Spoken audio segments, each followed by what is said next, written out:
Hello, my name is alibia.devente with Market Education for Kimball Office, and in this session I want to show you a little shortcut with keys. Keys probably present one of the top 5 questions that I get in regards to specification. When you specify a PED for Kimball Office, and I'm going to go into our options editor here so you can see what that looks like.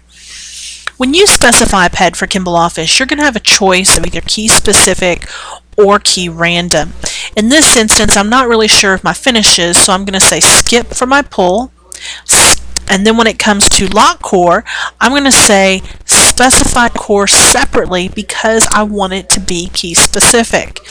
As for my finishes, I'm not really sure of those, so I'm just going to finish that out right now. So if I did a cap info on this item right now, you'll see that my core has to be specified separately. Now where you can find these lock cores is when you're selecting your pedestals. I'm going to go back up to pedestals. And I'm going to select, I actually went down one instead of up one.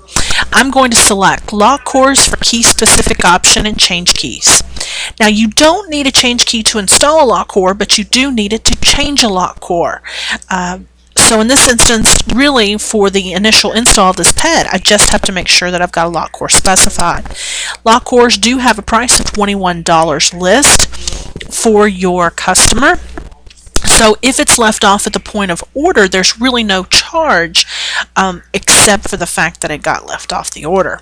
So I'm going to go to lock cores with key, and I'm going to select locks. You have to choose 1 to 300. I'm going to choose lock 1 for this instance. Now with this lock core, I'm going to drag and drop this lock core out and just kind of space it as I see it. Now in a workstation you might have multiple lock cores. You could have 2 for an overhead, another one for a piece of storage. So really you could rack up at least 4 lock cores per drawing.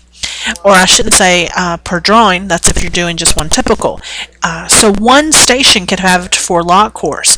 Now I see a lot of people just simply copy this down, and that's fine to do that because it will generate your lock cores, but I'm going to erase that because it looks a little bit messy. Not that it doesn't get the job done, but another cheat trick to get the job done is to use the cap edit part icon. So once I've selected that from the flyout or from the toolbar, I'm going to pick on that lock core and right click to continue. Under my tag, I'm going to put a parentheses 4, and I'm going to change my quantity to 4 and say finish. Now the reason for the parentheses 4 is someone who's going to get the drawing behind me needs to know that I have 4 lock cores there instead of just the 1.